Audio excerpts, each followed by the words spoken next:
morning and good evening, Singapore. My name is Kafi D'Ambrosi, and I am your host for NFT Malam. Good morning, Ruler in Peace. Good morning, Miss Coffee. How you doing today? I am fantastic and I'm excited about today. Our format is a little different. We are doing our first ever Best of Malam. We are going back into our archives and pulling two of our speakers. One, we're going to show an interview from Coffee Plus Studio with Uncle Bim Bim, where we have a discussion about all things branding and a lot of good, juicy details where we discuss who he is and what he does and his philosophy in terms of branding. And then we will be hearing from Key Run and discussing all things NFT, his artistic practice, and his journey in the NFT world and how he arrived to where he is today. So, what is good in the NFT world this week, Ruler in Peace? Well, you're not going to believe this, and I'm just going to have to read this verbatim because this is just hot off the presses, okay? Tell us. NFTs used to serve court papers and victory against hackers. That's right. You heard it here first, here on NFT Malam, that a hacking victim has submitted court papers as NFTs and won the case. The ruling took place last week, where the plaintiff, who goes by the name of Rangan Bandio, I'm sorry, brother man, that I'm messing up your name, but Bandio Pod, I can't say it correctly, so I apologize for that. So we'll just call him Mr. Rangan. Lost almost $1 million in USDT in a hacking scheme back in December 2021. The perpetrators of the crime remain anonymous. However, according to the plaintiff's attorney, they are confident they will recover the lost funds. This person claims to have been the plaintiff claimed that he had been tricked by the fraudsters into linking his Coinbase wallet to a fake liquidity mining pool. And then basically 971,291 in USDT was stolen from him, and that hackers sent it to a Binance exchange pool. Anyway, the point that I want to get to is that given that the identity and the residence of the hackers are unknown, Judge Beth Bloom of the United States District Court for the Southern District of Florida allowed the plaintiff to serve the perpetrators with court documents using NFTs.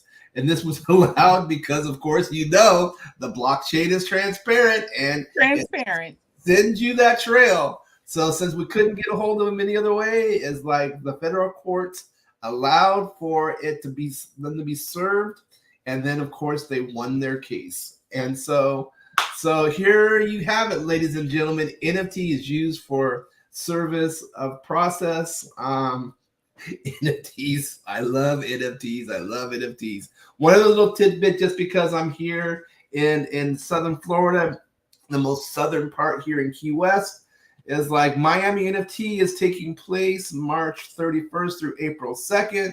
And so I'd be remiss if I didn't let people know that Miami NFT is hitting off. My understanding is it's last chance to get, at least on their website, it says last chance to get tickets is 1 day, 1 hour, 52 minutes, and 5 seconds. They have speakers like Baron Davis, the former NBA basketball player. Of course, the mayor, Francis Suarez, will be there. Antonio de Iroyo, Laura Rodriguez, Jataka Edie, and Dan Fleshman. So if you're interested, come on down. There's some real power players. If you don't know who Anthony de Iroyo is, I mean, he's the co-founder of Ethereum. It's like they've got some big players. It's like there's a lot of talk going on in Miami, April 31st through April 2nd. Fantastic. Thank you so much. So we're going to begin with Uncle Bim Bim in my interview with him on Coffee Plus Studio. Let's go, Ruler in Peace. All right, here we go. Hello. My name is Coffee D'Ambrosi. And if you hear that music, you know what time it is. It means everything is working out for you. And it again, it is the Coffee Plus Studio podcast. We talk about Web3, the metaverse, music, business, marketing, and more. Welcome, Kim Lam Sam. Woo! Thank you, Coffee, for the great intro. I love the music. That is Just by get down with the my vibe. Metaverse Web3 consistent co-host, Ruler in Peace. He wrote that for me, and I love And it. I wasn't expecting it. I wasn't expecting such a I vibe. know. I know we got vibes. We got music galore. We do. Yeah, We got all I the dig it. music. I dig it. Do you need music underneath to give you a? We have Coffee, also written by Ruler in Peace. It gives, yeah. Well, look, Let's see. Do you need some music under your I talk? would like to listen to it separately because I don't think my Okay. brain can handle too much Because stuff. it's We spoke about this before. it's very much like Okay, that hit me with vibe. it. Hit me with Okay, yeah, all right. He writes it for the person. So it's who the person is, and I give it. It's called Coffee's Coffee.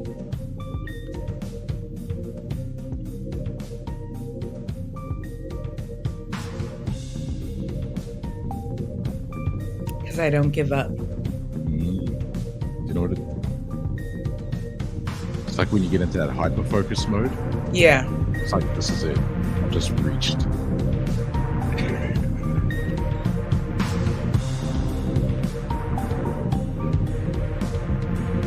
I'm always climbing that mountain. Yeah.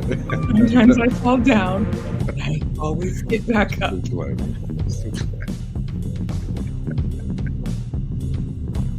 That's how it is in the metaverse. I'm like, what?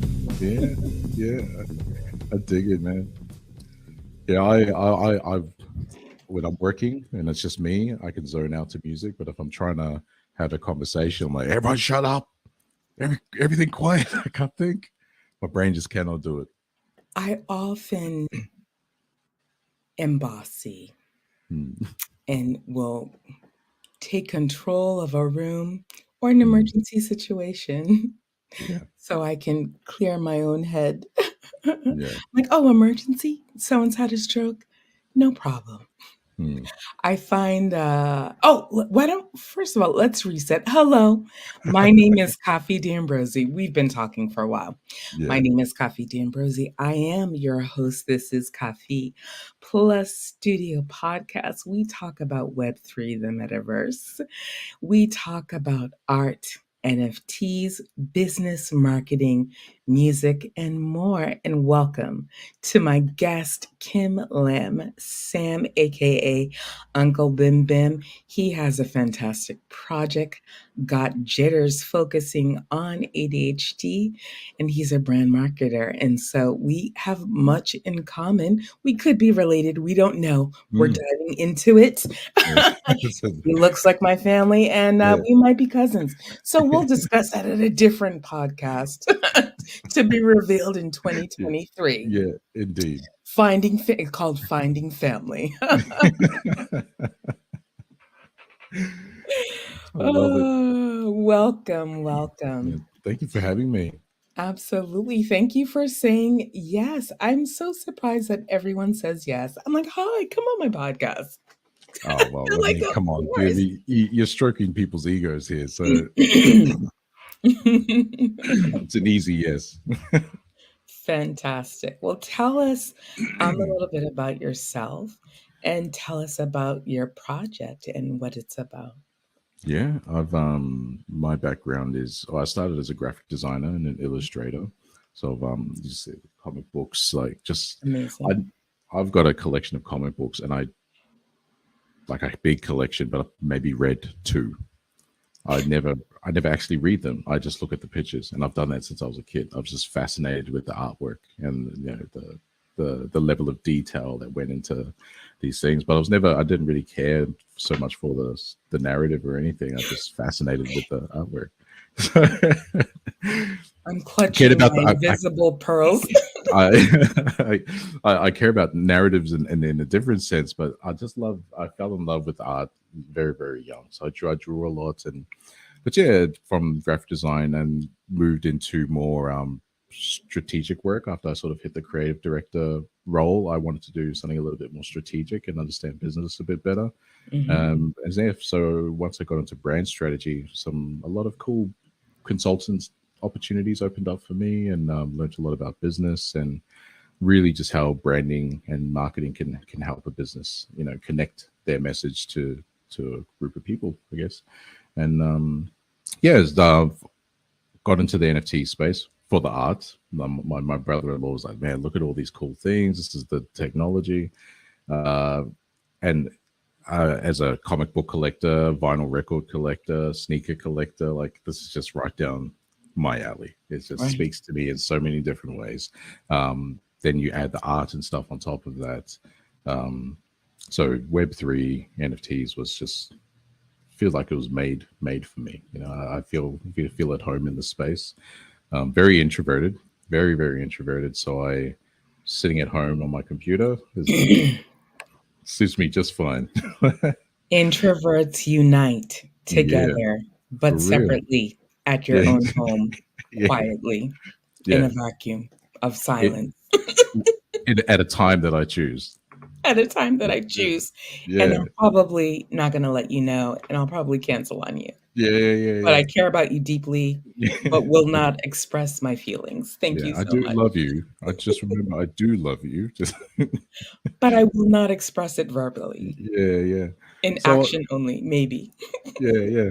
So it was the Web3 space was just really great for me to get involved in, and I've always wanted to do a project. Like naturally, as soon as I saw everyone doing the art, I was like, okay, how do I need to do something for myself, and I started creating this project, and I wanted it to be something that was personal to me. And we were talking earlier. I'd been recently diagnosed with ADHD, and I was thinking about the struggles that I'd gone through, like just not really having anyone to speak to. I tried joining Reddit, and no one responded to my questions on Reddit, and I felt a little alone. Like I was like, oh man, like is this normal how I'm feeling? I've taken this medication and I feel a little bit weird. Is that just me? Does everyone else go through that? And no one was responding. I was like, oh man, I feel really alone right now. And I think it was from that feeling that I was like, I think I'd like to unite some people behind this, because if I'm feeling like that, surely some other people feel the same, and that's where the idea came from. So the art was inspired by that, and we're now just in the process of building a small but valuable community. It's so important, I think. I really believe that this time over the past 2 years has brought mental health to the forefront. And I Mm, believe because we have so many women and caregivers, men and women caregivers in this space, that mental health has been kept at the forefront in the Web3 space. Excuse me. My nose always itches during my podcast. In the Web3 space. mm, And so we are careful in this space. A lot of us are careful. We do mark people safe as a safe place. And then I believe that it's important that we create a space where we can have mental health, because it is easy to be in the metaverse or in Web3 and we get lost in our art, because finally we have a space where we can become fully engaged. mm, Where we are surrounded by like-minded people, where a subgroup of us all have the same goals. And mm. so it's freeing, it's liberating, it's exciting. And we can get lost like we haven't been able to get lost before in Yeah. our previous work. And so it's important to be able to hold space. Mm, And so, have you found, and then often, of course, with ADHD, one of the main tenets of ADHD is often creative people. have Mm. ADHD. And so it is common. A lot of women and minorities are diagnosed later because of health disparities. Excuse me one second. Only when I'm doing my podcast does my nose itch.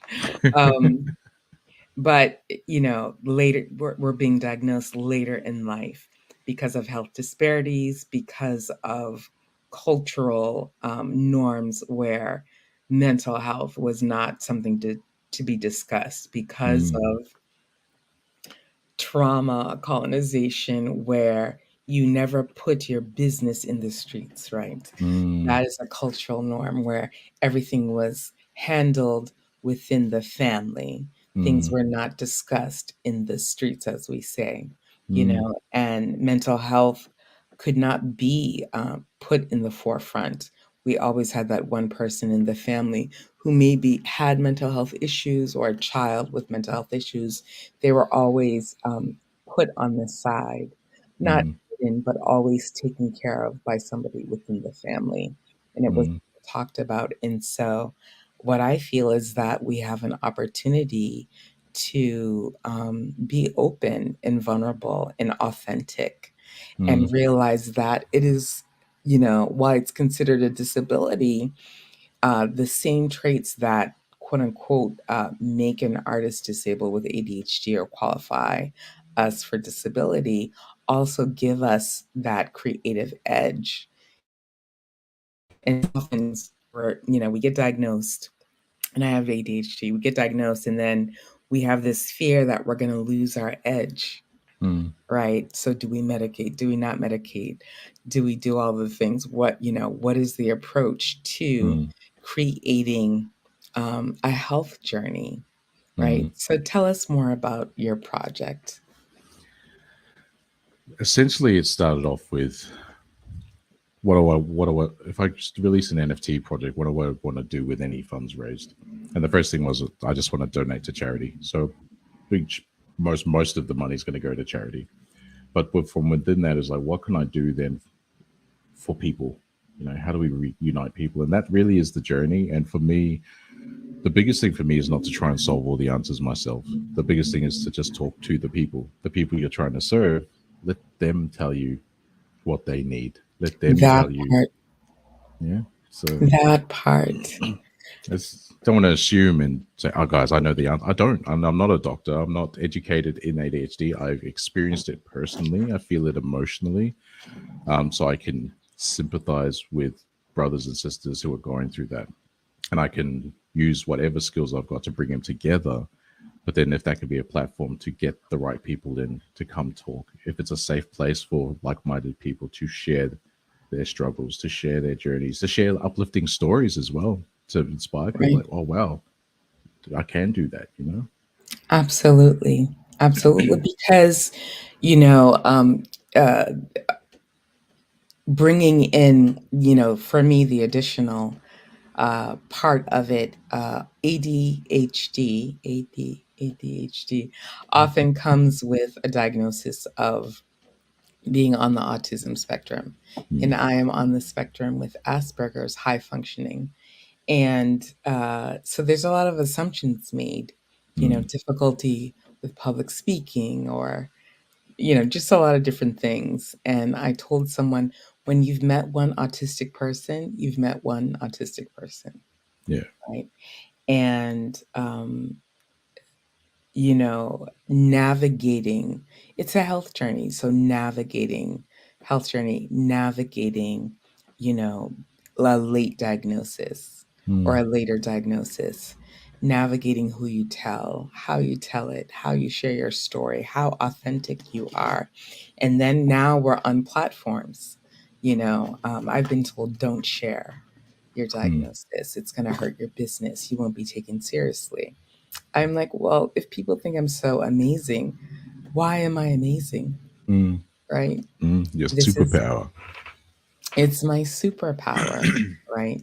I may not be able to recall, the name of the artist and the name of the song, but I can hum a whole list. I can hum a whole DJ list for a wedding reception, and I've done it before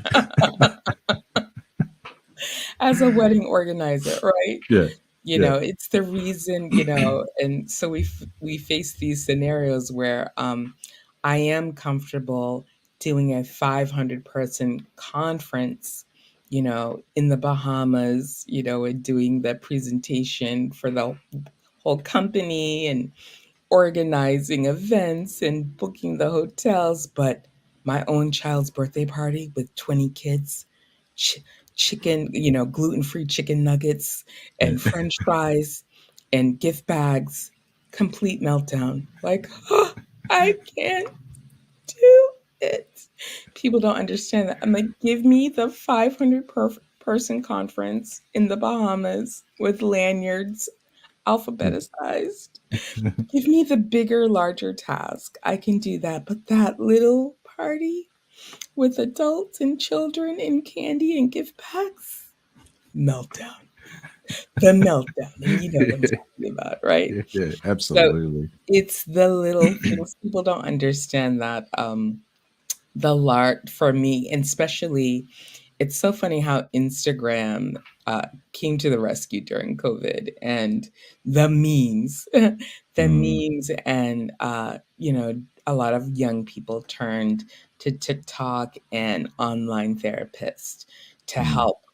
And just the little nuggets of information. For example, people who've been through trauma can easily adapt to trauma, and mm, but it's the little things that completely disroy, yeah, there's an English word,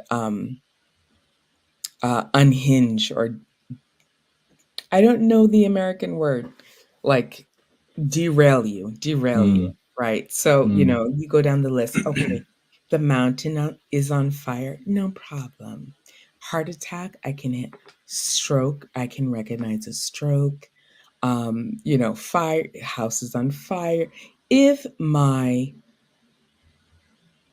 light goes on for the pressure in my tires, my whole day is ruined. Yeah. I'm emotionally bereft. Yeah. Do you find Yeah. that? Do Oh, you? I've got weird things that trigger me for sure, and they're just things that it's hard to. I think it's difficult to articulate to people just outside of your head that Yeah. aren't in your head to just say like, I don't know how to explain it, but this is happening, and I need space, or I need to take Mhm. some time for myself, and that's actually a big part of the project as well. It's not just the people with ADHD, but it's the people in their lives because everyone is impacted, right? Like my wife was certainly impacted by it. You know, like she finally got to understand why I behaved a certain way, rather than being like, "Oh, you're so frustrated. Why you do that?" Now she's like, "I get it now. I get why you do that." And even my parents, I love my parents, and they brought my sisters and I up like wonderfully. Um, just lack of education and misinformation growing up. Like I was born in the islands, and definitely mental health is not something they were talking about back then.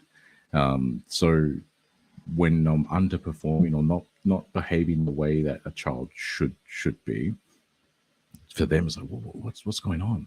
And the same thing you and I touched on it earlier, that I'd have people say like, you're smart, you're not a dumb kid, like you've got so much potential, but how come it's not coming out in class? How come it's not showing? And yeah, it was just, even now when I got diagnosed and I'd talk to my parents, I'd be like, this is what I'm going through. They're like, okay, it makes sense, but I'm still struggling to process. So I think there's an opportunity for us to help educate and spread awareness for this, for not just for the people who were diagnosed, but also for people in their lives and around them, to be able to, even if someone who's like, actually, I've got a friend who's like that. Or I've got my daughter's actually like that. Maybe I should check that out a bit. You know, it's just awareness is healthy. And then talking about TikTok and Instagram, when you have people sharing their opinions so liberally, which is great, it also amplifies the misinformation. Right. And if you know, it's crazy. And I've got 4 kids myself, and it's crazy that my kids have grown up in like the most phenomenal technological era ever. Mhm. Like I think they do assignments and they're like, oh, Dad, how do I spell this? I'm like, you literally have a personal assistant on your. Just go to Google and type it in, and it'll tell you. Like, We and then we can bring out those stories. When I was little, I used to yeah, have to go to exactly. the library, Yeah, yeah, climb up 2 flights of stairs to the encyclopedia, choose my choice of encyclopedias, and yeah, at least know how to spell the first 3 letters of the word. That took 3 hours. yeah, yeah, exactly. But like, for all the access to information that they have, they lack the critical thinking, Right, and the ability to research. And so that's actually uh, a problem, I think, with society. And it's something that I'm a challenge that I'm always faced with my kids is don't believe everything you see on TikTok or Instagram or wherever it is. Like, if it's interesting, to do a little bit more research, find a few other research, teaching them about how to dive a little bit deeper, how to critically think, and right, so on that note, when people see a TikTok video which has heaps of likes and lots of views, and it's about ADHD, cool. That is now gospel in my head. That is what ADHD is. Whether it really is or it isn't, it's good enough for you. And then you scroll to the next video, and so right, we need to.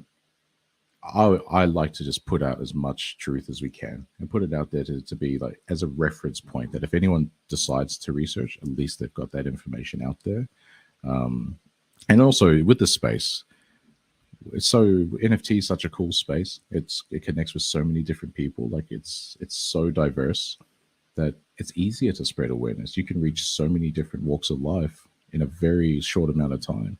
So I think there's a great opportunity for these types of projects to not just for ADHD, but for anything for a really great cause to be able to right. connect and spread their message.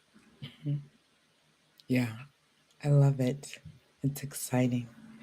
Well, we've been talking for a while because we did Mm. the pre-talk, and I would love to have you come back and maybe bring a guest if you'd like to Hmm. talk about your project more, and let's dive deep into it because I think this is something that is key. We have it's October. It's November, excuse me. It's a difficult time for a lot of people. Mm. Uh, a lot of challenges as we face the holidays in many different cultures, multiple holidays in the next few months. And, if we can rally and support and spread awareness, I would love to have you back, and I'd love to hear more about your project. I would love to come back and chat more about it. Yeah. Thank you so much. Thank you. All right, folks. So don't forget to join me here, Coffee Plus Studio. We are in Anchor. Hey, folks. I hope you enjoyed that little tidbit from Uncle Bim Bim regarding his project, The Jitters. It's still going on. Next up, we have who do we have? We have Key Run from Nifty discussing his journey into NFTs. Do you have that up for us, Ruler and Peace? I absolutely do. Let us go. Adding it to the Let's screen now. go. And we have Vessi, me and Kay Vessi. Well, hello, everyone. If you hear that music, you know what time it is. That means everything is working out for you. And it's time for the Coffee Plus Studio podcast. I am very excited today. Today we have NFT creator and mixed media artist, Kiran. Welcome, Kiran. Hi, Cafe. How are you? I am fantastic. It is great to see you finally, person to person, almost in real life. Well, welcome to the Coffee Plus Studio podcast, where we talk about Web3, NFT art, and more. If tell our audience who you are and let us talk about your art. Sure. Firstly, thank you so much for having me on the show. It's really nice to see you in person. Like you said, it's as good as real life that we are meeting. So thank you for having me. My name is Kiran. I live in India. Um, I basically come from a fintech background, a CPA by academic, and a coder for 18 years of my career. So I've been into the corporate world, and I quit a few years ago and started teaching accounting and all related technologies. But throughout my career, one thing was constant was automations. So that is something which fascinated me, and I've been into animations over a decade. Been composing digitized music for 12 years now. Started with Excel spreadsheets where I used to compose music, and today, for past 16 months, I've been into NFTs and use the same, my core strength, which is coding for art and music. So since the beginning of 2022, I've been full time into art and NFTs. Fantastic, fantastic. What do you find is the easiest part of your transition into NFT art, and what is the hardest part for you? Easiest part was community. I have never experienced throughout my career, whether it was in corporate or teaching, people coming forward and lending a helping hand if we do not know anything. So all that we need to do is ask, whether it was a tweet or a clubhouse room or an Insta post.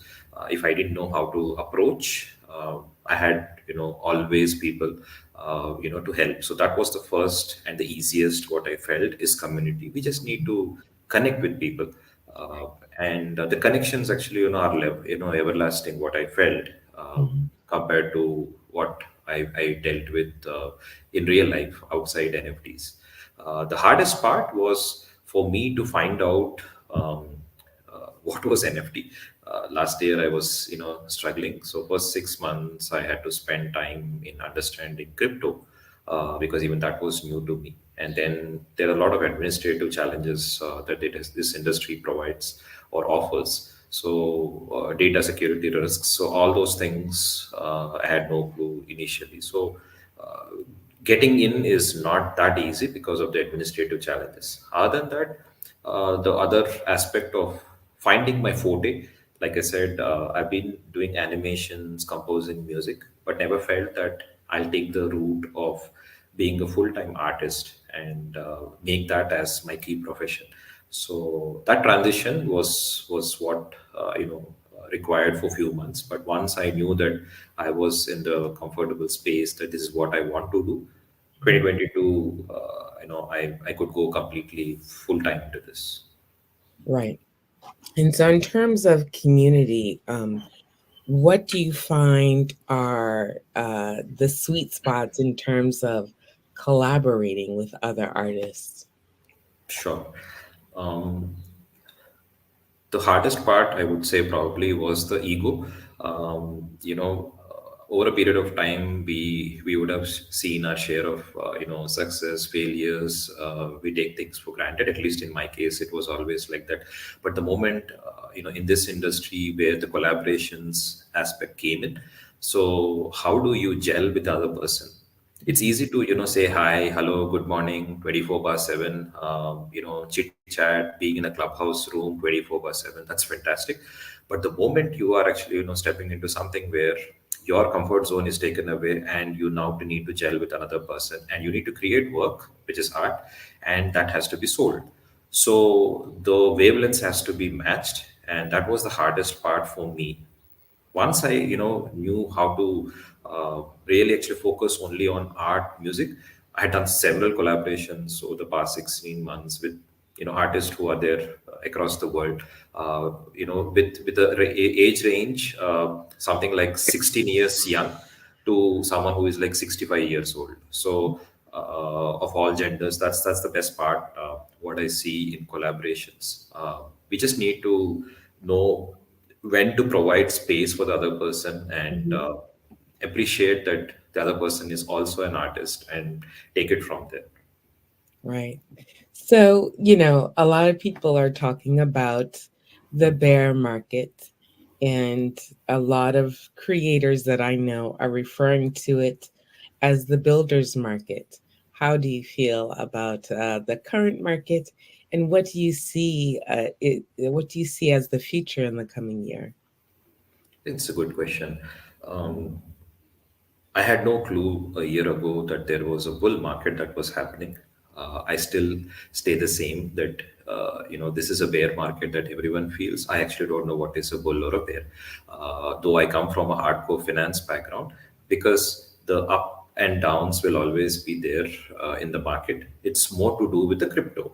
All the unfortunate incidents that have been happening this entire year, whether it is related to global incidents or related to crypto, it'll always have an impact on the market. Having said that, NFTs per se, if we look at it in any country, how many of them are really aware that there's something called NFT? Do they know the full form of this acronym? We can count the number of people on earth who really know this. So the space has a lot of opportunity when it comes to the future. And for people like us who've been in this space for a year or so, we know actually what it takes to survive this. So it's a fantastic time to be in this space, to really go through the hard way of understanding how the space functions. Yes, the market is tough.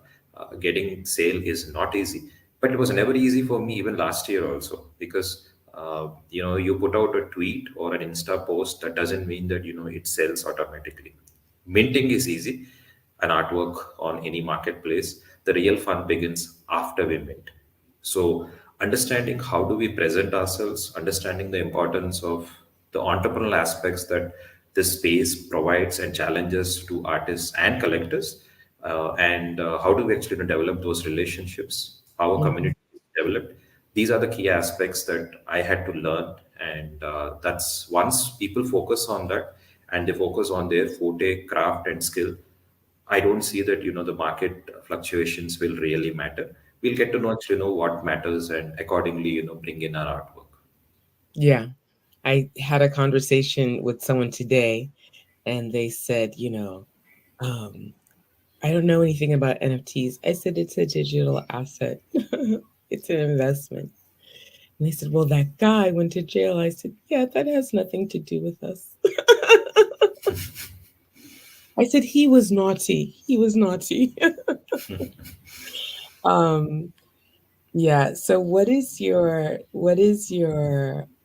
how do you feel, or what do you think is the key to mass adoption? Do we need mass adoption? And what is the key to mass adoption? Because Web3 is here to stay, and it's already becoming a part of everyday business.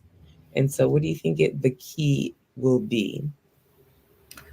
I guess it's been like testing the waters over the last year and a half that I have seen. Like most of the corporate from Web2 world, they test the waters by bringing in one collection or the other, like Nike, Pepsi, Adidas, but they really do not, move completely into it because they just want to know how it works. Like for example, Visa also stepped in, during this year or early last year, where they bought a CryptoPunk. They just want to actually know how this works and slowly actually move in.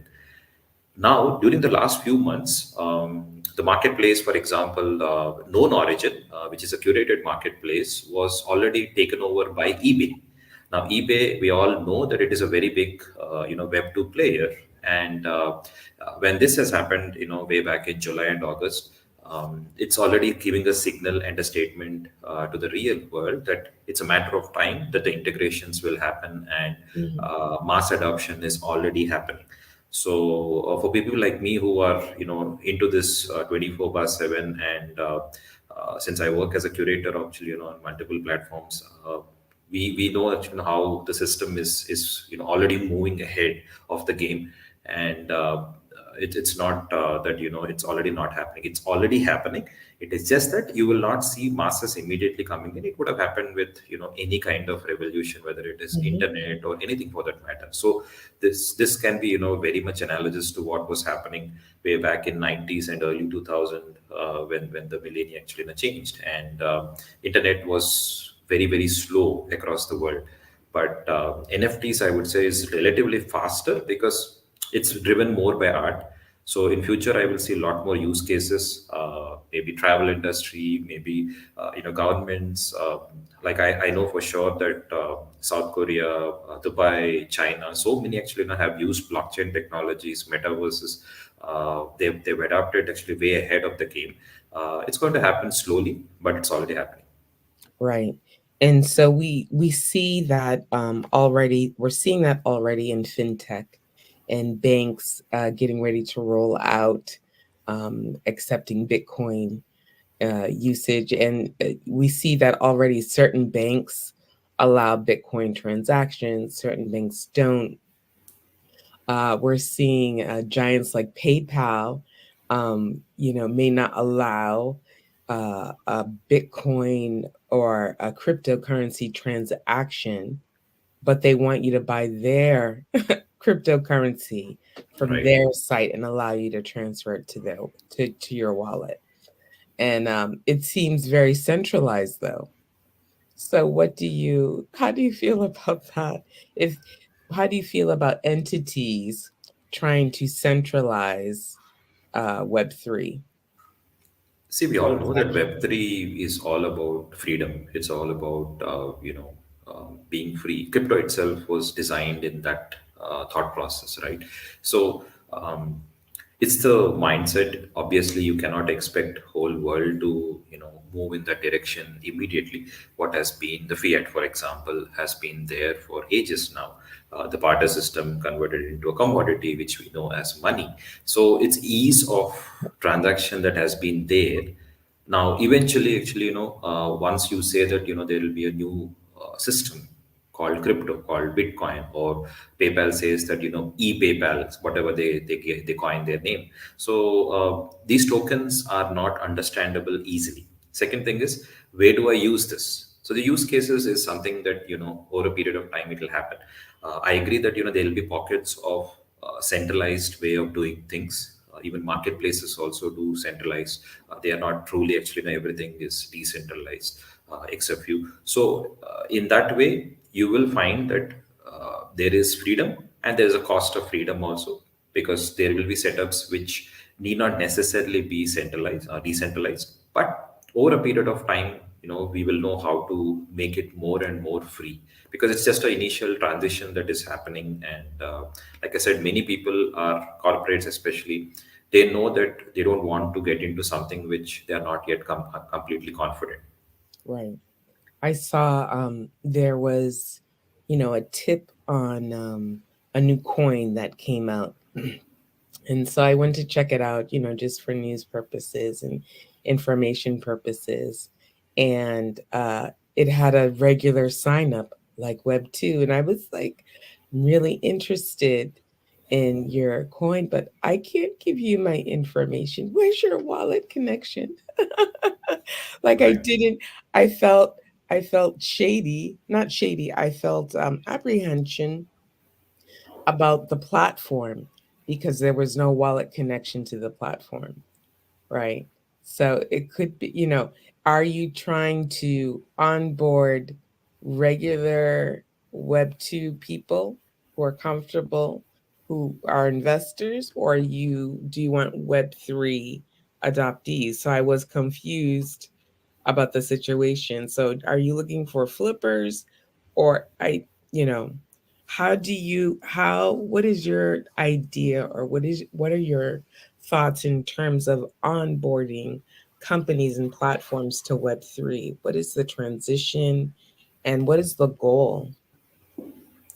I guess, like I said, when Known Origin was taken over by eBay, it came as a pleasant surprise because that was not at all expected. And eBay when we talk about corporate Web 2, the marriage between Web 2 and Web 3, these corporates already know that there is metaverse, there is NFT space, there is a digital asset, and you can create your own token, get it listed on the exchanges. Lot of freedom that is there. You can create your own ecosystem and still be on the larger side of the ecosystem. So that's the best part what NFTs are providing. And also Tezos, for instance, and few other, and now with Ethereum 2.0, the clean energy and the global emissions that were happening because of NFTs still a few months ago, that noise also has reduced. So because it shouldn't destroy the environment also that way, so that has been taken care because people were aware. So it's like it's taking one step at a time, each of these, ETH 1.0 to 2.0, and then the new blockchain technologies like Tezos or Cardano, so many other, Solana, so many are coming in. Few will survive, few will not. So when the corporate are looking at adoption, they also see, test, and what works, they'll actually take it forward and they'll go 100% into it. So it's the same thing happened with internet, a couple of decades ago. So I see this is happening faster, relatively faster, because social media is there now. It was not there like this, 2 decades ago, right? So the reach is now, relatively faster. Like as an example, as an artist, if few years ago, if someone has to talk to you or with a gallery and display their work, it would have been so difficult. The middlemen, the cost, the travel, everything actually, have so many things.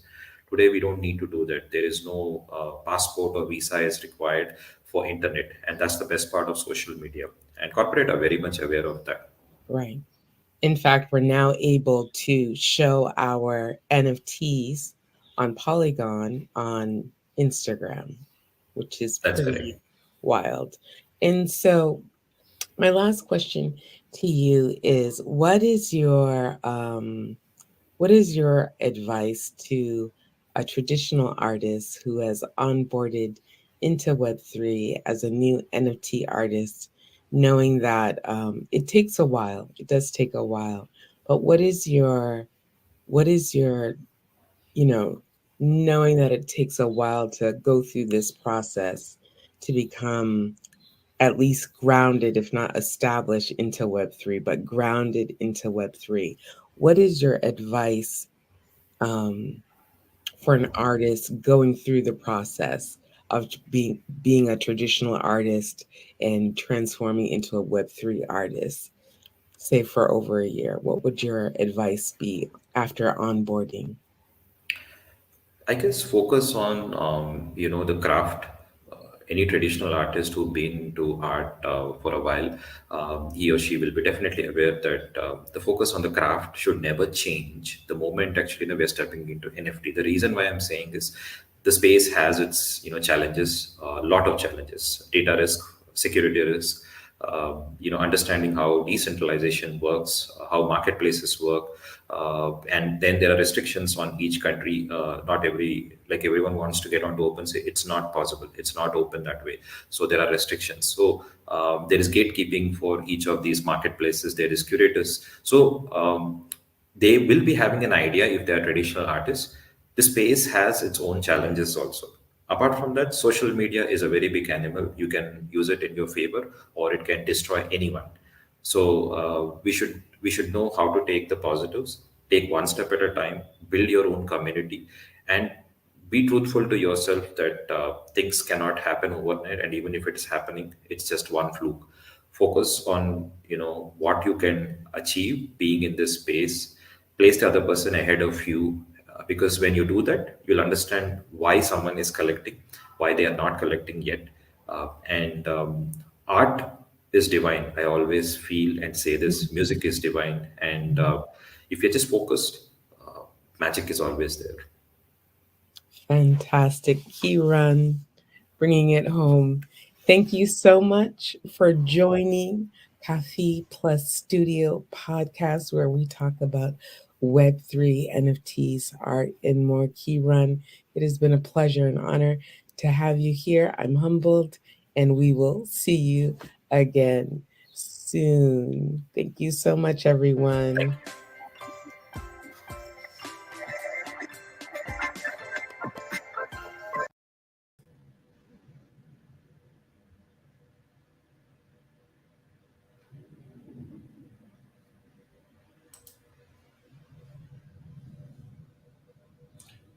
Coffee, your mic is gone. Your mic, darling girl. There you go. Was I on mute? Absolutely. I needed to open my heart and unmute my mic. I did.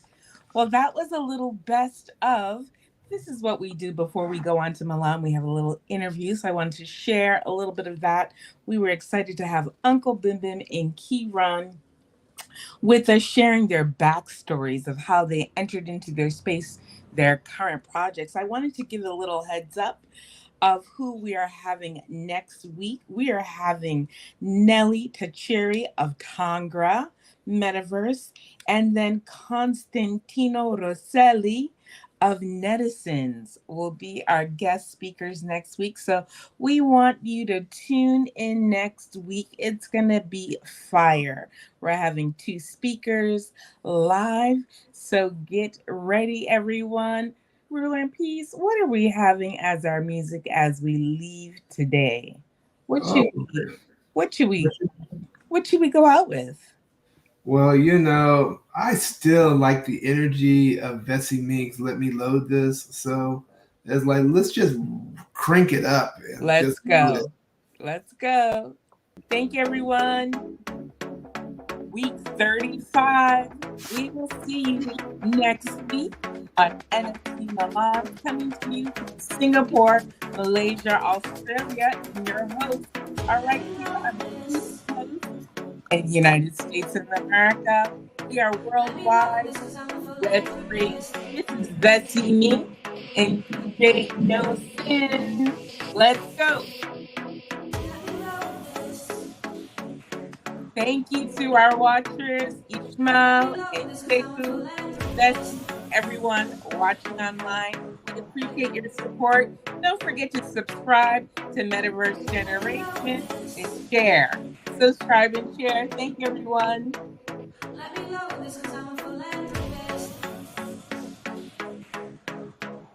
Hello.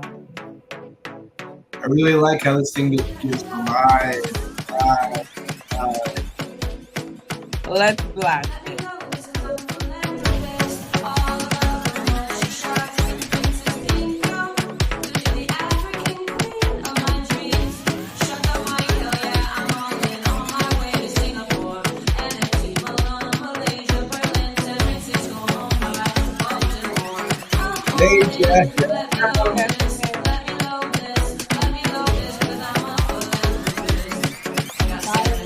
Everyone, y'all take care.